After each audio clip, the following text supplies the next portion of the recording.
Deep in the heart of the English countryside, where ancient traditions meet modern royal duties, something extraordinary was about to unfold. The morning mist clung to the rolling hills of Norfolk as three of Britain's most beloved royals prepared for what would become the most talked-about sporting event of the year. Not a polo match or a charity race, but something far more surprising and delightfully British. A Welly Wanging competition that would test not just their throwing skills, but their competitive spirits in ways no one expected. What started as a simple family gathering would soon become a legendary tale of sibling rivalry, unexpected athletic prowess, and the kind of genuine moments that remind the world that even princes and princesses are human. The rubber Wellington boots sitting innocently by the starting line had no idea they were about to become part of royal history.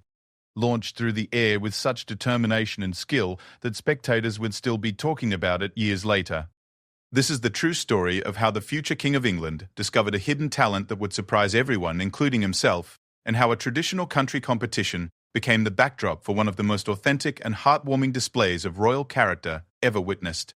The September morning dawned crisp and clear over Anmer Hall, the Norfolk country retreat that Prince William and Catherine called their sanctuary away from royal duties. The golden leaves of early autumn rustled in the gentle breeze as the Prince of Wales stepped onto the dewy grass, coffee mug in hand, expecting nothing more eventful than a quiet weekend with family. He had barely taken his first sip when Prince Harry's familiar laugh echoed across the grounds.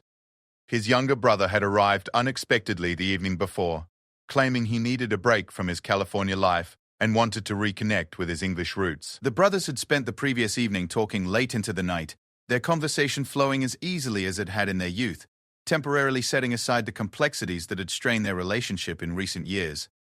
Catherine emerged from the kitchen carrying a tray of freshly baked scones, her hair caught in a loose ponytail, and wearing the kind of comfortable country attire that made her look more like a Norfolk farmer's wife than a future queen. She set the tray on the outdoor table and surveyed the peaceful scene with satisfaction. These quiet moments away from the scrutiny of cameras and royal protocols were precious to her, and having Harry here made it feel like old times. The tranquility was interrupted by the distant sound of activity from the village green about a mile away. The annual Sandringham Village Fair was in full swing, and the morning breeze carried the cheerful sounds of children's laughter, traditional music, and the calling of various competition announcements.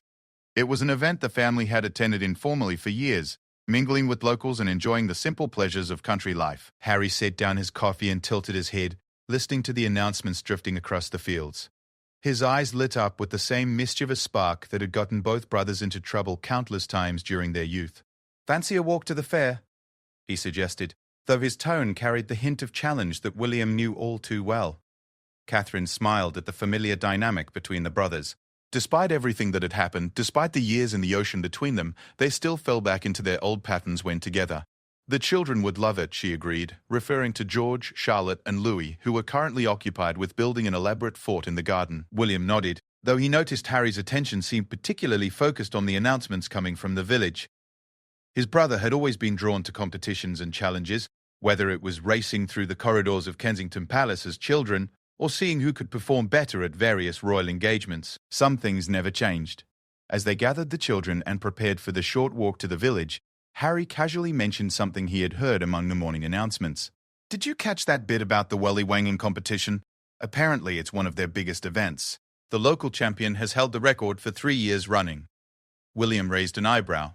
Welly Wanging, the peculiarly British sport of throwing Wellington boots as far as possible, was something he associated with school sports days and village fetes. He had not given it serious thought since his time at Eton, where such activities were part of the traditional country pursuits that balanced their academic studies. Catherine laughed at Harry's obvious interest. "Please tell me you're not seriously considering entering a Welly Wanging competition," she said, though her tone suggested she already knew the answer. Harry's grin widened. "Why not? When else am I going to get the chance? Besides, I bet I could give this local champion a run for his money. All those years of cricket and rugby must count for something." The competitive glint in Harry's eyes was unmistakable, and William recognized it immediately. His brother had always been the more impulsive of the two, quick to leap into challenges without considering the consequences. It was a trait that had served him well in the military, but it also led to some memorable mishaps over the years. As they walked along the country lane toward the village, with the children running ahead to examine interesting stones and flowers, William found himself drawn into Harry's enthusiasm despite his initial reluctance. There was something appealing about the simplicity of it all, a straightforward competition with clear rules and no political implications or royal protocols to navigate. The village green came into view, bustling with activity as families enjoyed the various stalls and competitions. The smell of fish and chips mingled with the sweet aroma of candy floss and freshly baked goods. Morris dancers performed near the main stage while children queued for pony rides and face painting. It was the kind of scene that could have been lifted from a postcard, quintessentially English and wonderfully unpretentious. The Welly Wanging area was set up on one side of the green, marked by hay bales and colourful bunting. A small crowd had gathered to watch the current competition, cheering as participants stepped up to the throwing line with their rubber boots. The atmosphere was enthusiastic but relaxed, with good-natured ribbing between competitors and plenty of laughter from the spectators. William watched as a particularly enthusiastic middle-aged man in a flat cap launched his Wellington boot with impressive technique, sending it soaring through the air to land with a satisfying thud a considerable distance away. The crowd applauded appreciatively, and the man took a theatrical bow before retrieving his boot. Harry nudged his brother's arm. "Look at that technique," he said admiringly. "Proper follow-through, good rotation on the boot. That's not amateur hour." Catherine had been observing the competition with growing interest as well. Despite her initial skepticism, she found herself analyzing the various throwing styles and wondering about the physics involved in maximizing distance. Her university education in art history might not have included sports biomechanics, but she had always been naturally athletic and surprisingly competitive when the situation called for it. The local organizer, a cheerful woman in her 60s wearing a badge that identified her as the event coordinator, noticed the royal family's arrival and approached them with the kind of respectful but unself-conscious manner typical of the Norfolk locals who had grown accustomed to having royalty as neighbors. "Your Royal Highnesses," she said with a slight curtsy, "how lovely to see you at the fair today. Are you enjoying the festivities?" William smiled warmly. "Very much, thank you. It's a wonderful event. The whole community has really come together." The organizer beamed with pride. "We do try to put on a good show. Have you considered entering any of the competitions? We've got the Welly Wanging still to go, and there's a separate category for beginners if anyone's interested." Harry stepped forward immediately. "Actually, we were just discussing that very thing." "What exactly are the rules?" The woman's eyes lit up with excitement at the prospect of royal participation. "Oh, it's quite straightforward. Each competitor gets 3 throws, and we measure the distance from the throwing line to where the boot first touches the ground. No overstepping the line, and the boot must land within the marked boundaries. The winner is whoever achieves the greatest single throw distance." Catherine found herself asking about the technique. "Is there a particular way to throw for maximum distance?" The organizer looked delighted to discuss the finer points of Welly Wanging. "Well, everyone has their own style, but generally you want a good grip on the boot, a proper wind-up, and a clean release. Some folks prefer an underarm swing, others go for more of an overhead throw. The key is consistency and follow-through." William listened to this explanation with growing amusement. Here they were, discussing the technical aspects of throwing rubber boots as if it were an Olympic sport. Yet there was something genuinely engaging about the enthusiasm of the participants and the serious way they approached what was, essentially, a very silly activity. Harry was already eyeing the boots available for competitors, testing their weight and balance with the kind of analytical attention he might give to selecting sporting equipment for a serious match. "These feel pretty standard," he mused. "Good weight, decent grip, should be manageable." The organizer looked hopefully at William and Catherine. "Would you be interested in joining as well?" "We'd be absolutely thrilled to have the whole family participate." William hesitated. While he had always enjoyed sporting activities and had no particular concerns about his throwing ability, the public nature of the competition gave him pause. Not because of any worry about appearing undignified, he had long since learned that authenticity and approachability were more valuable than maintaining a stiff upper lip, but because he genuinely had no idea how he would perform. Catherine, however, surprised everyone by nodding decisively. "I think it sounds like great fun. When is the next round?" The organizer checked her watch. "The adult open category starts in about 20 minutes. That gives you time to register and perhaps practice a throw or 2. As they walked toward the registration table, William reflected on how this simple decision felt like stepping across an invisible threshold. Here he was, the heir to the throne, about to compete in a village Welly Wanging competition with his wife and brother. It was exactly the kind of unscripted, genuine moment that the public rarely got to see, and exactly the kind of simple pleasure that made his Norfolk life so precious to him. The registration process was refreshingly straightforward. Names were written on a simple clipboard, no special arrangements or security considerations required. The other competitors welcomed them with friendly nods and casual conversation, treating them as fellow participants rather than as royalty. It was a dynamic that William had learned to appreciate during his years of living in Norfolk, where his royal status was acknowledged but not dwelt upon. As they waited for their turn, William found himself studying the competition more seriously. The current record holder, a local farmer named Derek, had an impressive technique that combined power with precision. His throws consistently landed in roughly the same area, suggesting good control alongside his obvious strength. Harry was bouncing slightly on his toes, his competitive energy barely contained. "This is going to be brilliant," he said quietly. "When's the last time we all did something like this together?" Catherine smiled at his enthusiasm, but William noticed she was also watching the other competitors with careful attention, analyzing their techniques and outcomes. Despite her gracious public persona, she had always been quietly competitive, and he suspected she was taking this challenge more seriously than her casual demeanor suggested. The afternoon sun was warming the green nicely as the competition began in earnest. The first few participants set a respectable standard, their boots landing in the 40 to 50-foot range. The crowd applauded each throw enthusiastically, creating an atmosphere that was supportive rather than intensely competitive. When Derek stepped up for his throws, the crowd quieted with anticipation. His first boot sailed cleanly through the air, landing with authority at what looked like a considerable distance. The organizer hurried out with a measuring tape and announced the distance as 50 to 8 feet, drawing appreciative murmurs from the spectators. Derek's second throw was even better, reaching 61 feet and prompting genuine applause from the crowd. His final throw fell slightly short of his second, but his best distance of 61 feet stood as the clear target for the remaining competitors. As the competition continued, it became apparent that Derek's standard was indeed formidable. A few participants managed throws in the 50-foot range, but no one came close to challenging his record. The crowd was enjoying the spectacle immensely, with plenty of good-natured encouragement and gentle teasing among the competitors. Finally, it was time for the royal participants to take their turns. Harry volunteered to go first, striding to the throwing line with confidence and giving the crowd a cheerful wave. He selected his boot carefully, testing its balance one more time before settling into his throwing stance. His first throw was respectable, landing at 47 feet to encouraging applause. His second attempt was better, reaching 52 feet and earning genuine appreciation from the spectators. For his final throw, Harry took extra time to prepare, clearly determined to make his best effort count. The boot left his hand with good velocity and a clean trajectory, sailing through the air to land at 55 feet.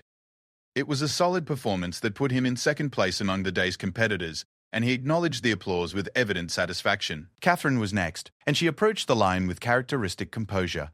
She had been watching carefully and had clearly formed her own ideas about technique. Her first throw surprised everyone by reaching 50 feet exactly, demonstrating that she had been paying closer attention than anyone realized. Her second throw was slightly shorter, but her third attempt was excellent, the boot flying in a clean arc to land at 53 feet.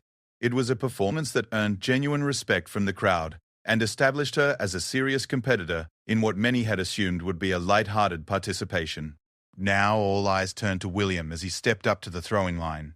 He had been watching his family's performances with growing appreciation for the skill involved, and he felt the pleasant pressure of expectation from both the crowd and his own competitive instincts.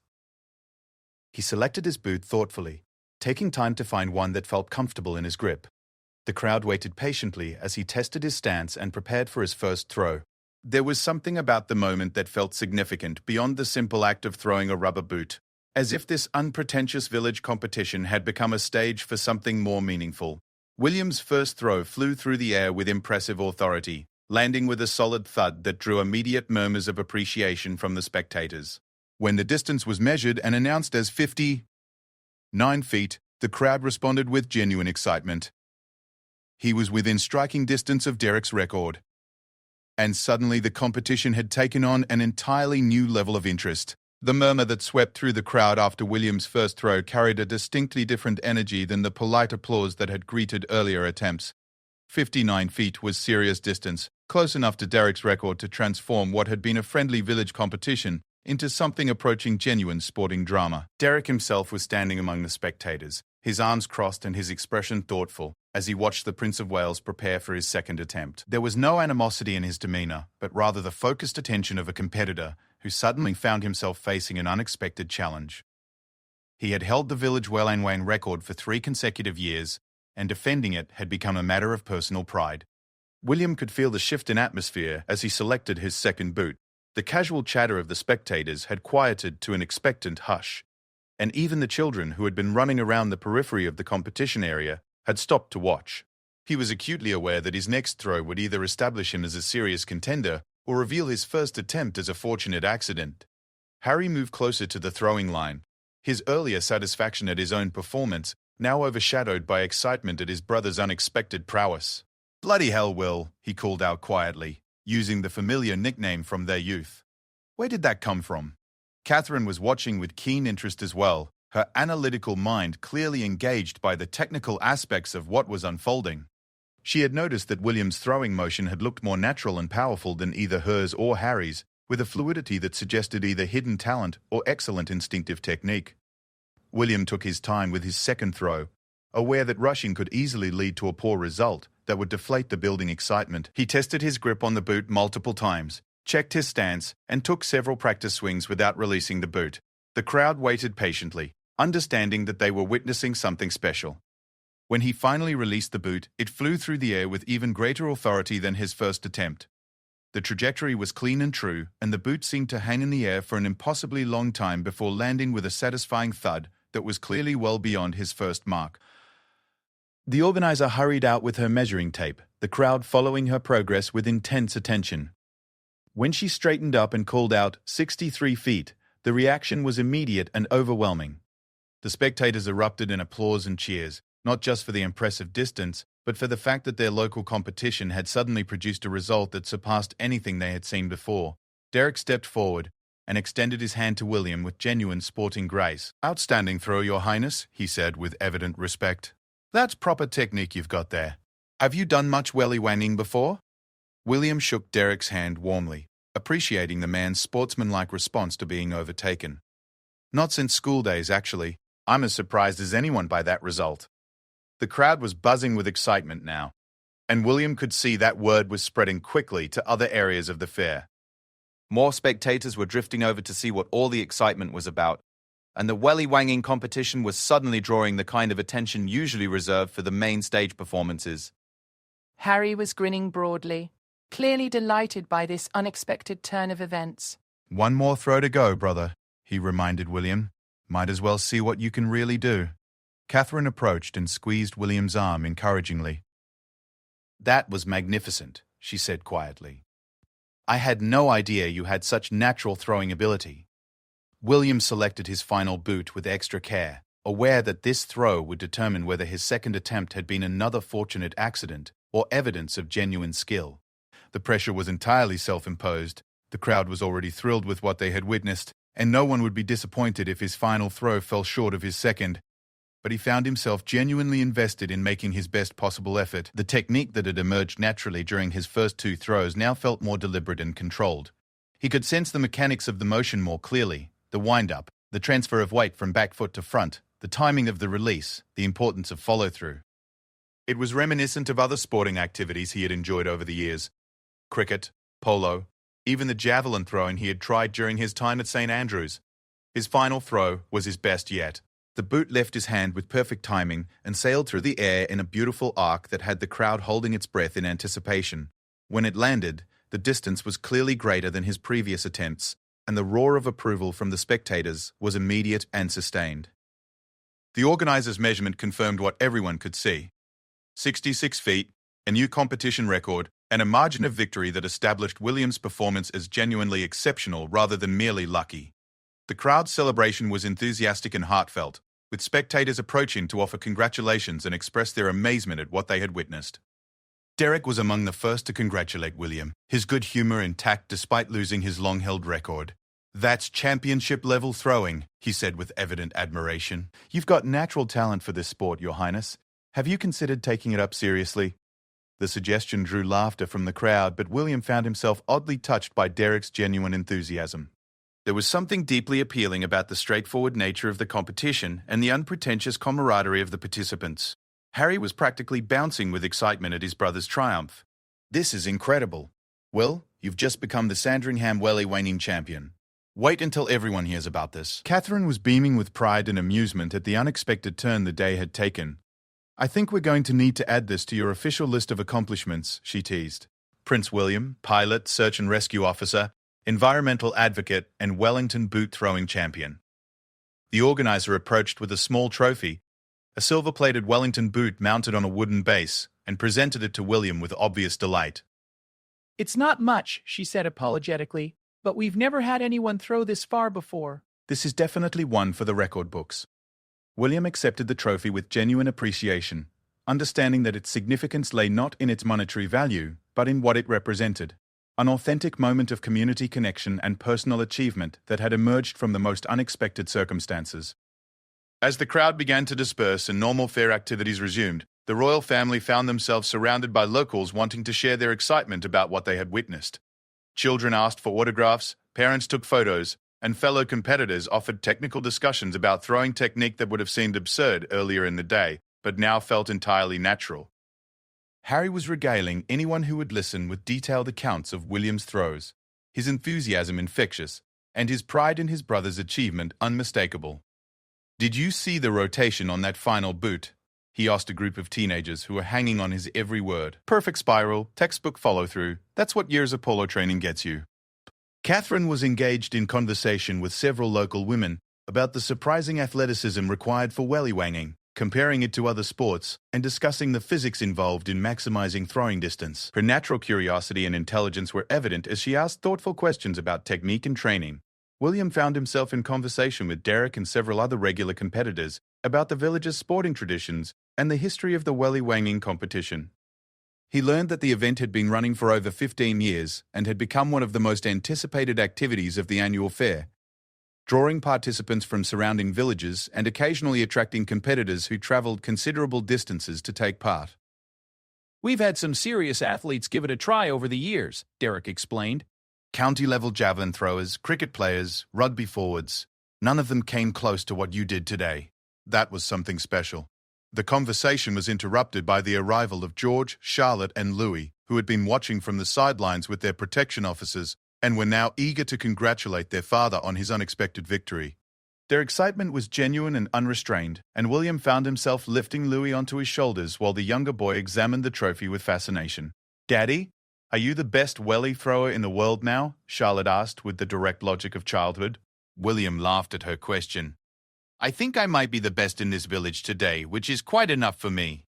George, ever practical, wanted to know if his father would defend his title next year.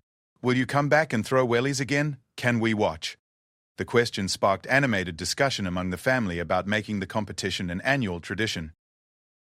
Harry was immediately enthusiastic about the idea, already imagining ways to improve his own technique and mount a more serious challenge to William's record. Catherine was more measured, but clearly intrigued by the prospect of turning this spontaneous participation into a regular family activity.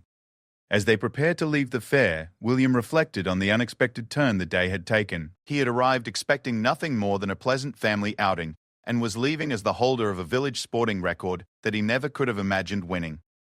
More importantly, the day had provided exactly the kind of authentic, unscripted interaction with the local community that made their Norfolk life so valuable. The trophy, modest though it was, would occupy a place of honor in their Anmer Hall study, not because of its intrinsic value, but because it represented a perfect example of how the most meaningful moments often emerged from the most unexpected circumstances.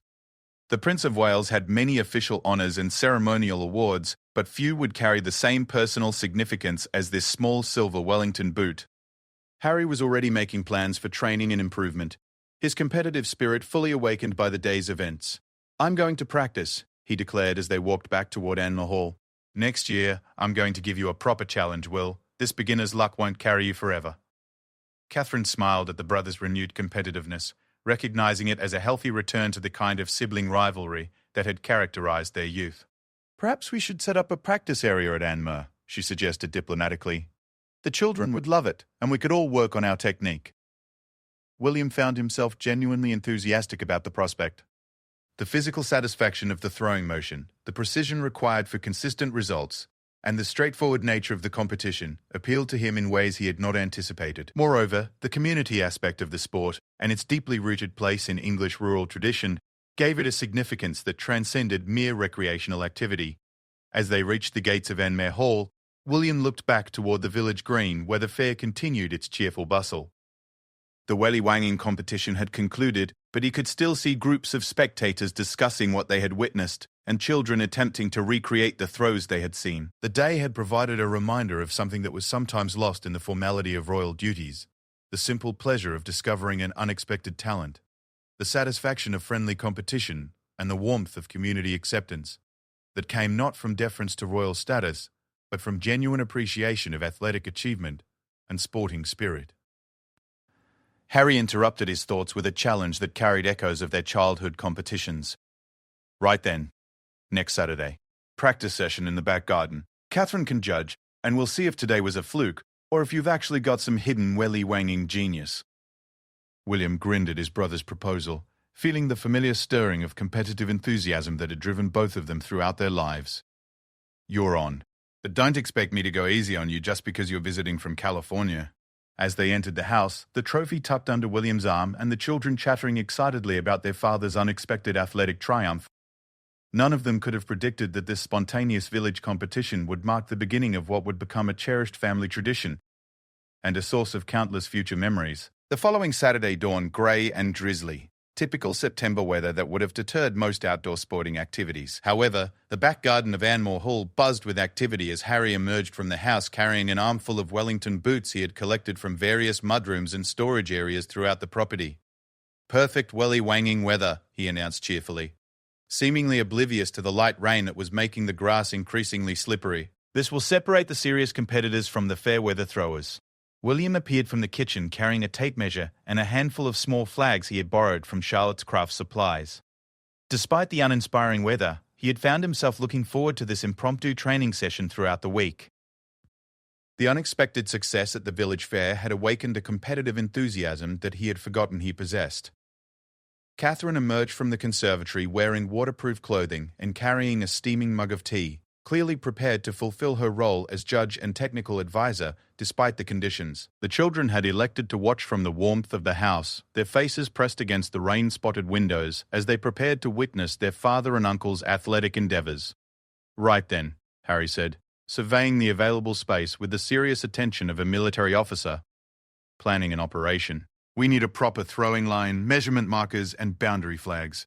This has to be done properly if we're going to see any real improvement. William was impressed by his brother's systematic approach. Harry had clearly been thinking about technique and training methods throughout the week, applying the same methodical planning that had served him well during his military career. It was exactly the kind of focused preparation that their friendly rivalry needed to maintain its competitive edge. They spent the first 20 minutes establishing a proper practice area, complete with a measured throwing line and distance markers at 5-foot intervals. The back garden at Anmore Hall was spacious enough to accommodate throws of considerable distance, and the soft grass provided ideal landing conditions for the Wellington boots. Harry had also brought a notebook in which he intended to record distances and analyze performance patterns. Proper athletes keep training logs, he explained as he prepared to document their first practice session. If we're going to do this seriously, we need to track our progress and identify areas for improvement. William found himself caught up in Harry's methodical enthusiasm. What had started as a spontaneous family activity was evolving into something approaching a legitimate athletic pursuit, complete with training protocols and performance analysis. It was exactly the kind of structured competition that appealed to both brothers' naturally competitive personalities. Catherine had positioned herself with a clear view of the throwing area and was already taking notes of her own. I've been reading about throwing sports, she announced, producing a small stack of printouts from various athletics websites. There are actually established techniques for maximizing distance in javelin, discus, and hammer throwing that might apply to Welly Wanging. Harry looked delighted by this development. Brilliant! What did you learn? Catherine consulted her notes with the thoroughness of someone who had approached the research seriously. Apparently, the key factors are approach speed, body position at release, angle of release, and follow-through. The optimal release angle for distance throwing is typically between 30 and 45 degrees, depending on the implement and conditions. William was genuinely impressed by Catherine's research. She had clearly invested significant time in understanding the biomechanics of throwing sports, approaching their family competition with the same methodical attention she brought to her royal duties. It was a reminder of why he had fallen in love with her. Beneath her gracious public persona lay a sharp intelligence and natural competitiveness that constantly surprised him. Harry was already incorporating Catherine's research into his preparation routine. 30 to 45 degrees, he muttered, as he practiced his throwing motion without releasing the boot. Body position at release. Follow through. He was treating each element as a separate technical component that needed to be mastered and integrated. For the first round of practice throws, they decided to establish baseline measurements using their natural techniques from the village fair. William went first, settling into the throwing stance that had felt most comfortable during his record-setting performance. His first practice throw traveled 50 to 8 feet, a respectable distance but noticeably shorter than his village fair record. The wet conditions and softer ground were clearly affecting the results, but the throw demonstrated that his technique had remained consistent. Harry's baseline throw reached 53 feet, an improvement over his village fair performance that suggested his week of mental preparation and technique analysis had already yielded benefits. His throwing motion looked more controlled and deliberate than the previous weekend, with better weight transfer and follow-through. Catherine declined to participate in the distance throwing, preferring to focus on her role as technical advisor and performance analyst. However, she had set up a separate area where she was experimenting with different boot types and weights, investigating how equipment variables might affect throwing distance. "These rubber boots aren't all identical," she called out during a pause between throws. "The weights vary by nearly 20%, and the balance points are significantly different. That could easily account for several feet of variation in throwing distance." Harry immediately saw the implications. "So we need to test different boots and find the optimal ones for each thrower?" That's equipment selection strategy, like choosing the right golf clubs for different shots. William was intrigued by the scientific approach Catherine and Harry were bringing to what had started as simple recreational activity. Their systematic analysis was revealing complexities and variables that he had never considered, transforming Welly Wanging from a casual village sport into something approaching a legitimate athletic discipline. They spent the next hour experimenting with different techniques and equipment combinations. Harry tried varying his approach speed and release angle, carefully noting the results in his training log. William focused on consistency, attempting to replicate his successful village fair technique under different conditions. The most significant breakthrough came when Catherine suggested they analyze video recordings of their throwing motions. Using her phone to capture slow-motion footage, she was able to identify subtle differences in technique that weren't apparent to the naked eye. "Look at this," she said, replaying William's most successful throw in slow motion. "Your release point is much more consistent than Harry's, and your follow-through is longer and more controlled. That's probably where the extra distance is coming from." Harry studied the footage intently, comparing his own throwing motion to his brother's. "You're absolutely right. I'm rushing the release and cutting short my follow-through. That's basic technique failure." William found himself fascinated by the detailed analysis Catherine's video review revealed. Watching his own throwing motion in slow motion allowed him to understand the mechanics of his successful technique in ways that had been impossible during the actual throwing. It was like receiving professional coaching for a sport he had stumbled into by accident. They continued practicing through the afternoon, with each brother making gradual improvements as they incorporated Catherine's technical feedback and experimented with equipment variations.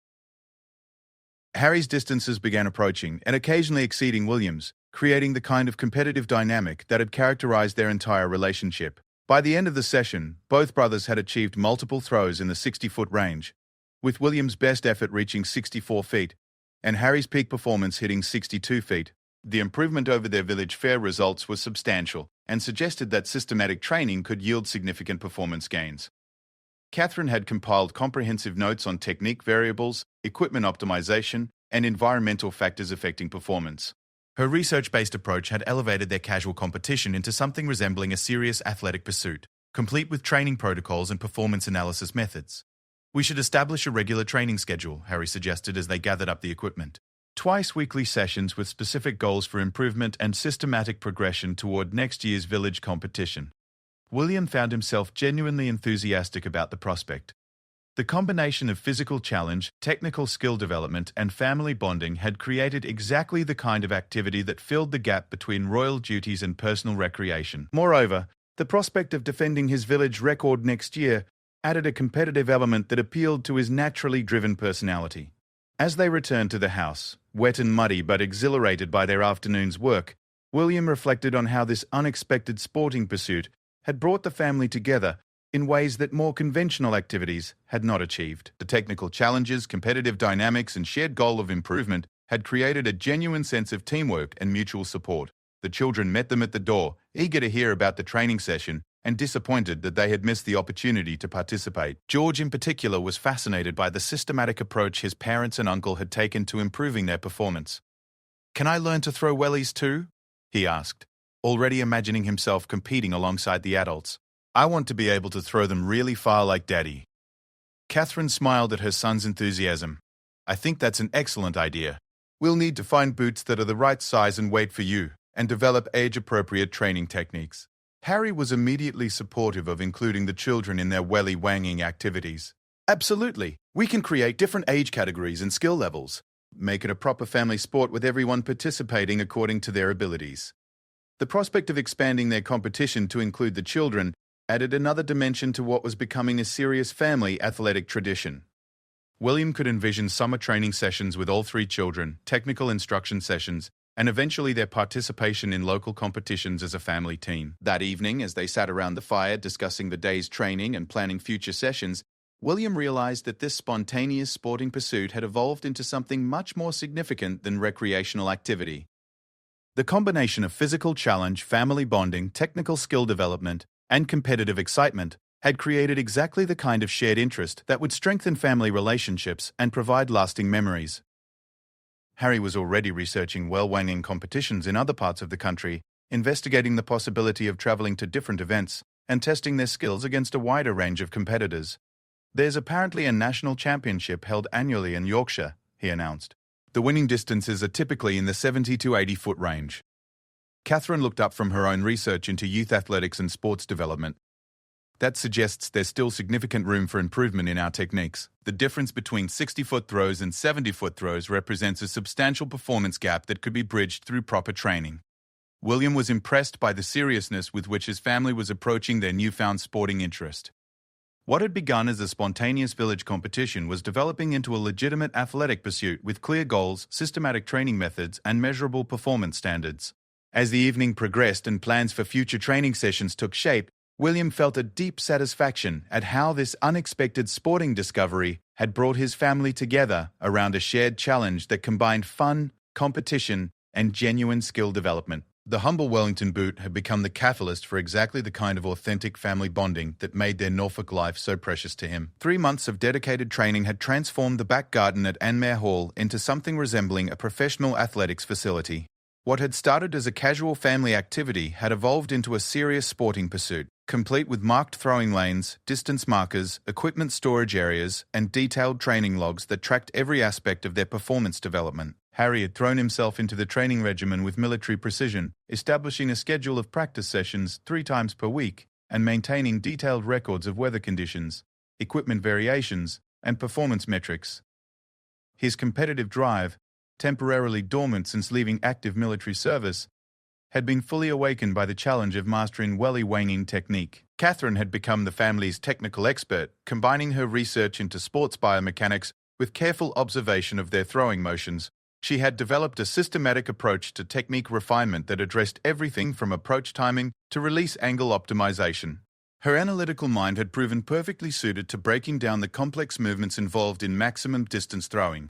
The children had embraced their roles as both participants and enthusiastic supporters, with George and Charlotte showing particular aptitude for the sport. Louis, still too young for serious competition, had become the family's unofficial equipment manager and cheerleader, his excitement infectious during every training session.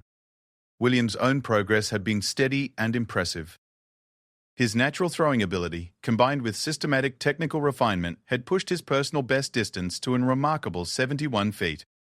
More importantly, his consistency had improved dramatically, with most throws now landing within a narrow range around the 68 to 70-foot mark. The transformation in the family dynamic had been equally significant. The shared challenge of mastering a technically demanding sport had created new bonds of mutual respect and cooperation. Harry's expertise in systematic training methods, Catherine's research and analytical skills, and William's natural athletic ability had combined to create a genuinely effective team approach to performance improvement. Word of the royal family's serious commitment to Welly Wanging had gradually spread throughout the local community and beyond. Derek, the former village champion, had become a regular training partner and technical advisor, bringing his years of competition experience to supplement Catherine's theoretical research. His presence had elevated the quality of their practice sessions and provided valuable insights into competitive strategy and mental preparation. The annual Yorkshire National Welly Wanging Championship, which Harry had discovered during his initial research, had become their target competition. Held each October in a picturesque village near the Yorkshire Dales, it attracted serious competitors from throughout the United Kingdom and offered the kind of competitive environment that would truly test their improved skills. The defending champion, Marcus Thompson, threw 82 feet last year, Harry announced during a particularly intense training session in early October. That's our target distance. Anything less than 80 feet probably won't be competitive at the national level. Catherine consulted her training logs, which had grown to include detailed analysis of optimal weather conditions, equipment specifications, and biomechanical factors affecting maximum performance. Based on our current progression rates and technique refinements, both of you should be capable of throws in the 75 to 80-foot range under ideal conditions. William was simultaneously excited and nervous about the prospect of competing at the national level. Their village fair victory had been an unexpected pleasure, but the Yorkshire Championship represented a significant step up in competitive intensity and athletic standards. The thought of facing seasoned competitors who had been perfecting their technique for years was both daunting and exhilarating. The final weeks of preparation intensified as the championship date approached. Their training sessions became more focused on competition simulation, with careful attention to pre-throw routines, pressure management, and peak performance timing. Derek had shared his experience of competing under pressure, emphasizing the mental aspects of championship-level performance. "It's not just about throwing distance," he explained during one of their final preparation sessions. "At the national level, everyone has good technique. The difference is who can perform their best under pressure, who can adapt to different conditions, and who can maintain focus through multiple rounds of competition." Harry had taken Derek's advice to heart, developing elaborate pre-throw visualization routines and practicing competition scenarios with the same intensity he had once brought to military training exercises. His systematic approach to mental preparation was impressive and had clearly contributed to his continued improvement in training distances. Catherine had shifted her focus to competition day logistics and strategy, researching the Yorkshire venue conditions, typical weather patterns, and optimal warm-up procedures. Her attention to detail extended to equipment selection, with careful testing of different boot types under various conditions to determine the optimal choices for competition day. The children had become increasingly involved in the preparation process, serving as practice timekeepers, distance spotters, and technique observers.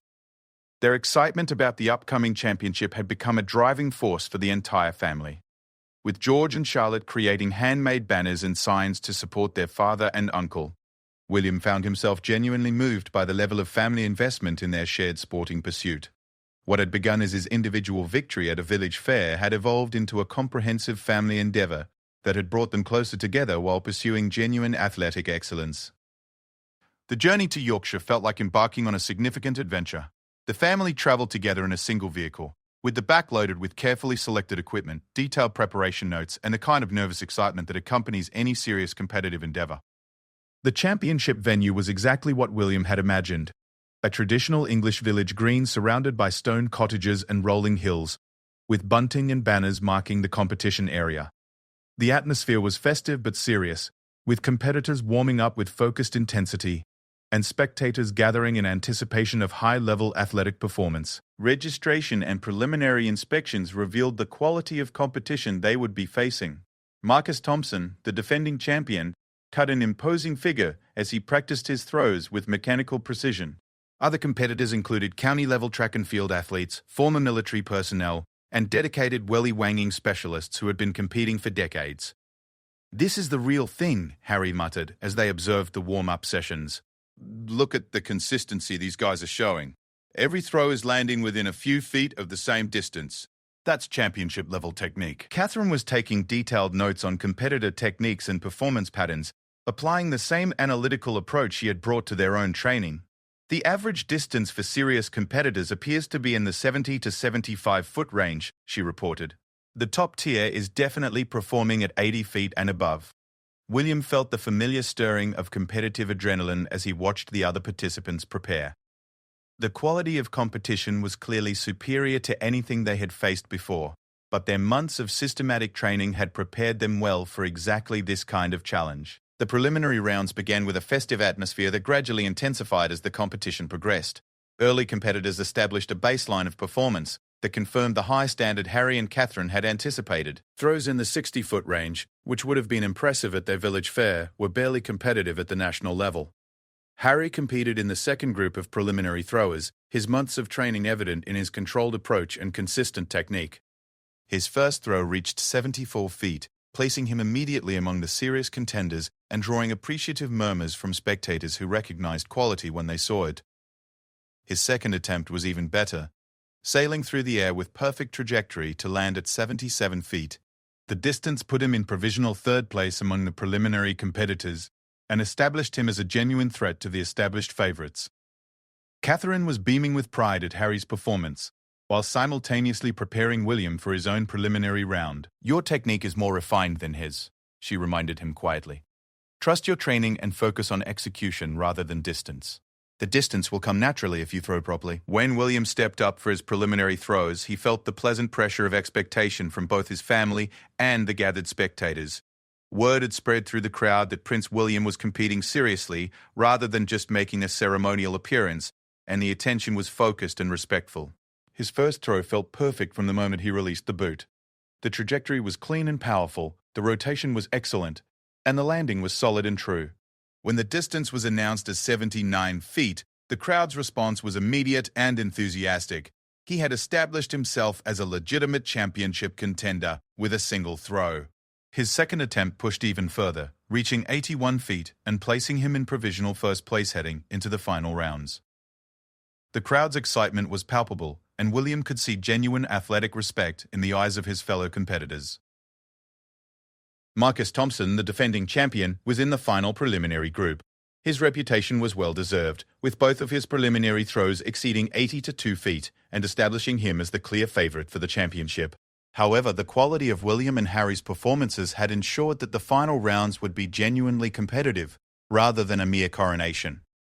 The final round format allowed each of the top 8 preliminary performers 3 attempts, with the best single distance determining the championship. The pressure was real and intense, with genuine athletic stakes and personal pride on the line for every competitor. Harry threw first among the finalists, his 77-foot preliminary distance having earned him the 8th and final qualifying position. The pressure seemed to energize rather than inhibit him, and his first final round throw reached 79 feet, matching Williams' preliminary best and putting additional pressure on the remaining competitors. The competition proceeded with steadily increasing intensity as each athlete attempted to maximize their performance under championship pressure.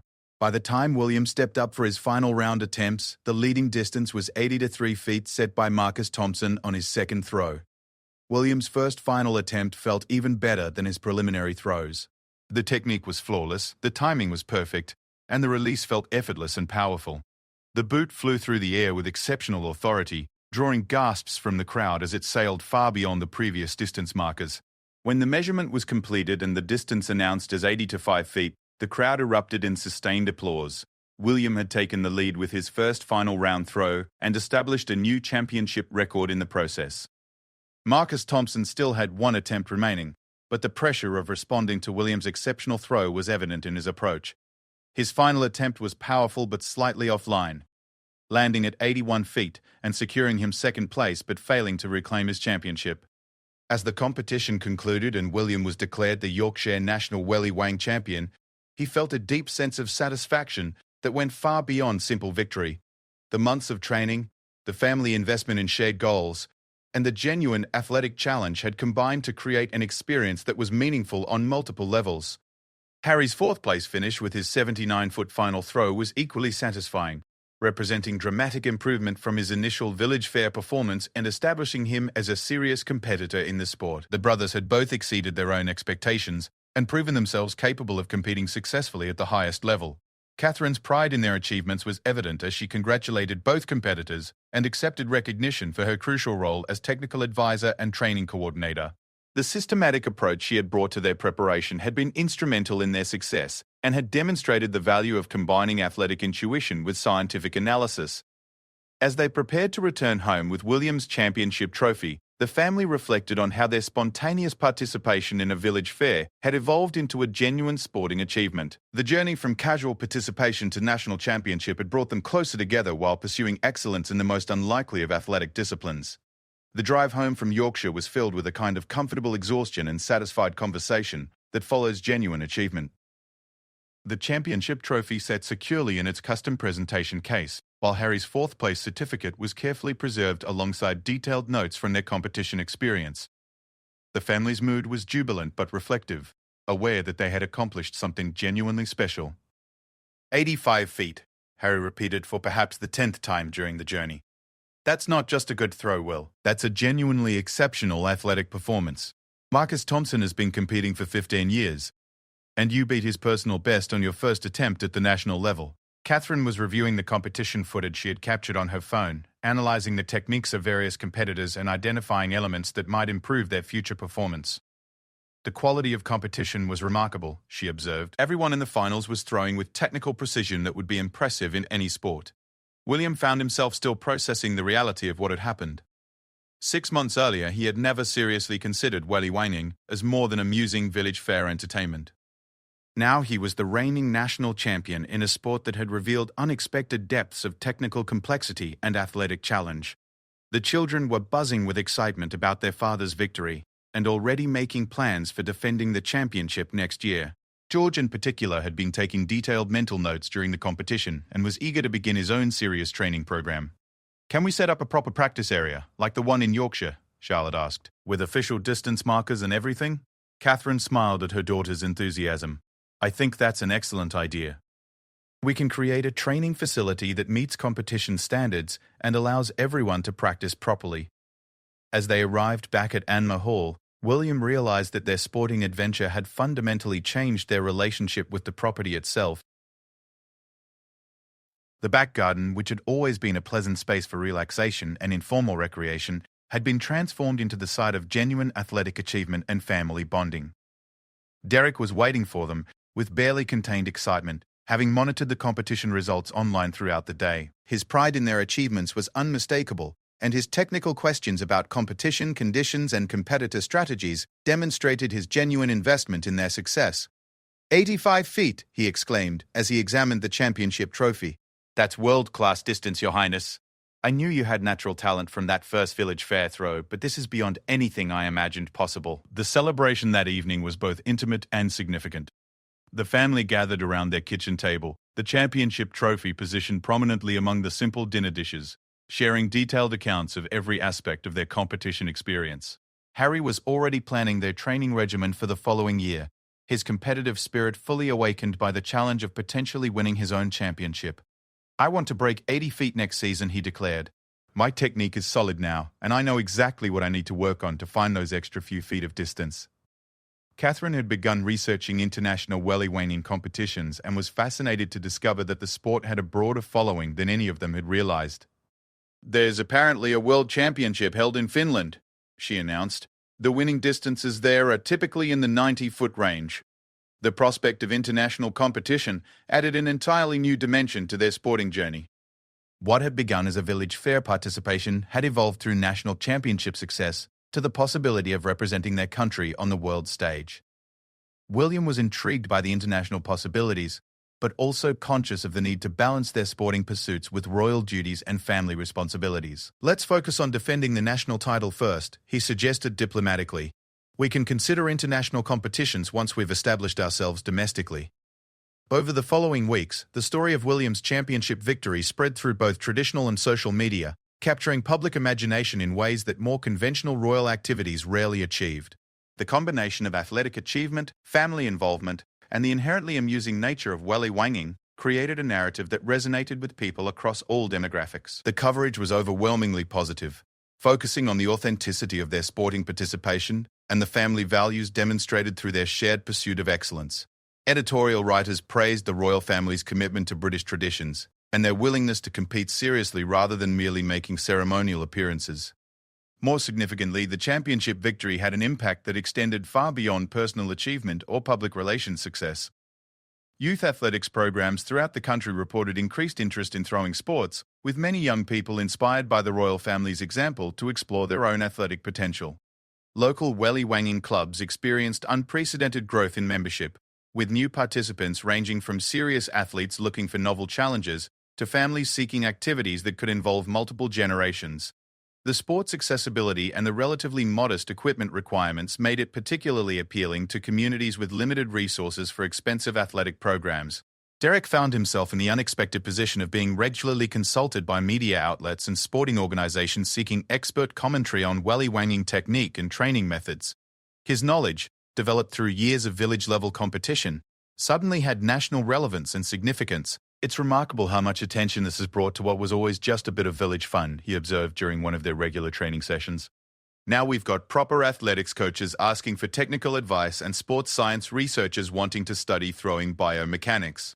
The children had become minor celebrities at their school, where William's championship victory had elevated their family status from merely royal to genuinely impressive in the eyes of their classmates. George, Charlotte, and Louis found themselves fielding constant questions about training methods and competition strategies from friends who were eager to understand the sport that had made their father a national champion.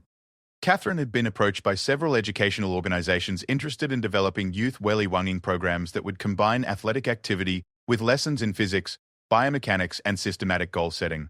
Her research-based approach to technique improvement had proven valuable for creating structured training curricula that could benefit young athletes in any sport. The educational applications are fascinating, she explained during a meeting with representatives from a national youth development charity. Welly Wanging provides an excellent vehicle for teaching scientific method, data analysis, and systematic improvement strategies while maintaining the fun and accessibility that keeps children engaged.